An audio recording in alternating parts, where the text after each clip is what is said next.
Hi guys, I'm Caroline from Planet Houseplants, and today I'm going to be talking through some houseplant hacks for when you're on a bit of a budget. Houseplants can be a hobby that gets really expensive really quickly, especially if you get into collecting them, which you often will do inadvertently without realising. So yeah, my first hack is to collect rainwater. This is especially good if you have plants like calathea that don't like tap water. A lot of people use filtered water. I'm not organised enough, and it's a little bit wasteful for me when I can just collect rainwater. If you have a downspout and a water butt, perfect. I personally have a very rudimentary bucket system where I put buckets on my decking and they fill up, and then yeah, that's what I use to water my plants. Another hack that I've sort of made up, I'm just going to take my slippers off because my feet are too hot. Another thing that I have started doing is adding dechlorinator that you would use for fish tanks to tap water to water like calathea and other sensitive plants. You can do this, but it is at your own risk. It's not something that I've seen other people do. I just thought if it's good enough for fish, it'll probably be good enough for plants, and so far everyone seems fine. So yeah, that is a cheaper option and less hassle than using filtered water. Distilled water is another option, but obviously it's expensive and some plants don't like it. I know orchids don't. There's probably others that don't either. Okay, hack number 2 is to use terracotta pots. They are super cheap from garden centres. You can get the saucers super cheap as well. Although just be careful that you get glazed saucers, and if you don't, then you can end up damaging furniture because terracotta is so porous, the water can just come through. There are some plants that aren't suited to terracotta pots, but you can actually paint them if you're on a budget and you've got some paint. It works. You can keep ferns and calathea and Hoya and stuff in them. So yeah, I actually have 2 ferns in terracotta pots that aren't painted, and they're both absolutely fine. So if you're an overwaterer, terracotta pots are perfect because you're much less likely to overwater them because the water can just wick away through the clay. The third hack is it's a little bit controversial, but it is to shop in the reduced section of the garden centre. A lot of people advise you not to do this, and I absolutely get why. It's the same reason they tell you not to buy sickly looking fish. It's because you can bring them home and they will give diseases to your other plants or pests or whatever, and in general it is good advice because they often do have mealybugs, especially orchids, I've noticed. But often the plants are just overwatered or they're growing in a weird way. Last week I got this philodendron subhestatum. Where are you? Nobody's going to want this. I did, because I've really no idea what's happening here. This bit's actually quite wobbly. I think we may be dealing with a bit of root rot, but it's got new growth, so I'm confident I can bring it back from the dead. And look how pretty it is. We love a red leaf.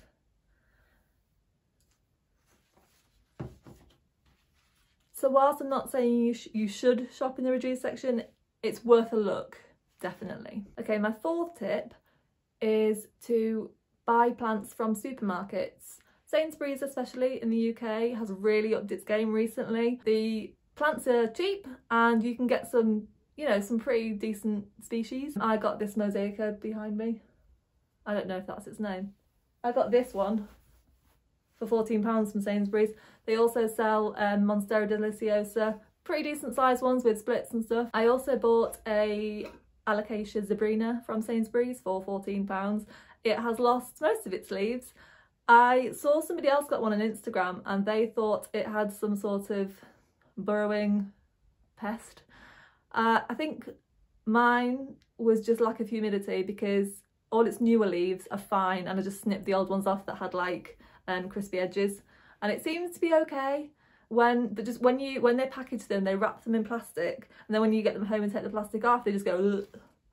So yeah, just be aware. But it's a good place to get decent plants. Just they will be overwatered, they'll probably have been sat in a draft, and they will need a little bit of TLC, but it is worth it because they are super cheap and often massive. I got these, and I've got another one over there for about £5.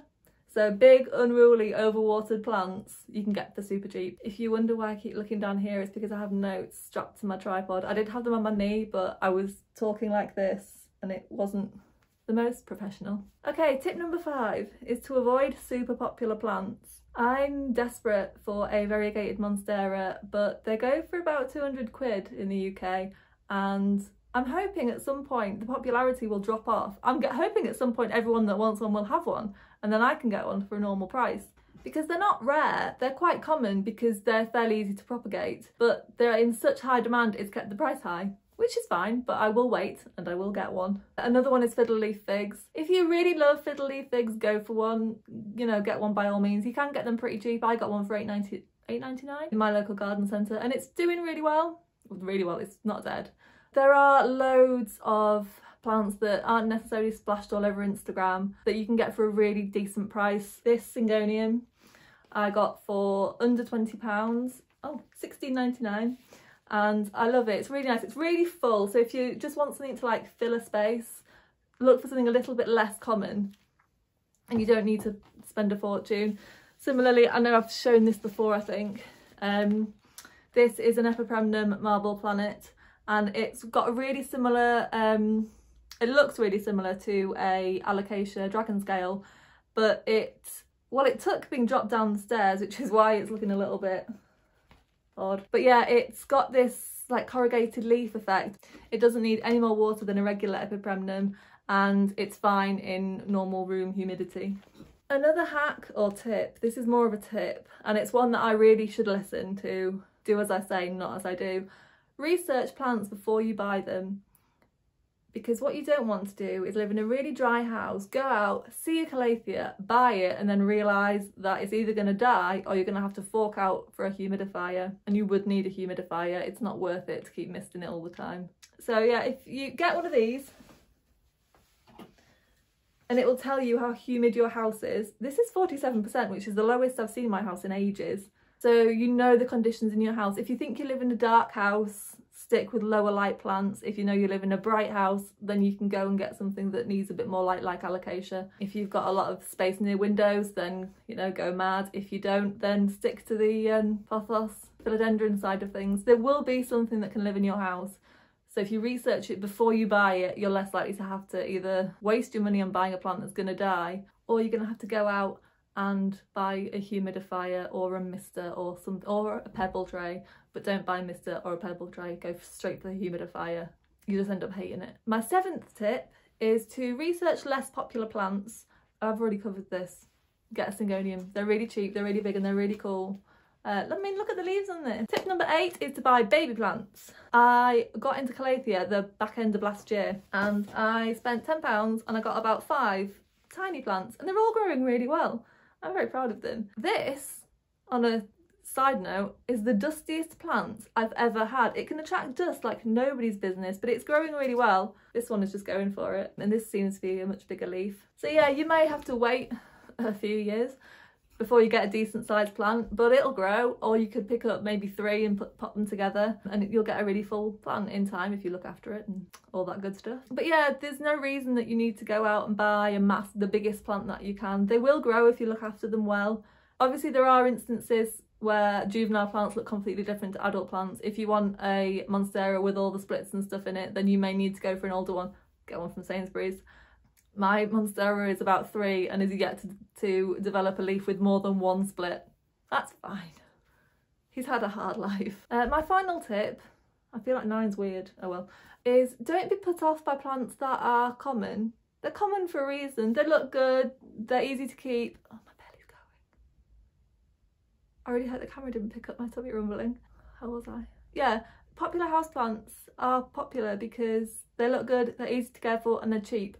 Pothos, spider plants, anything like that, they look really cool once they start to vine and grow, and yeah, you can still have loads of cool houseplants without spending an absolute fortune. You don't need the rarest philodendron or the rarest Alocasia, especially if you're new, because it might die and that would be devastating.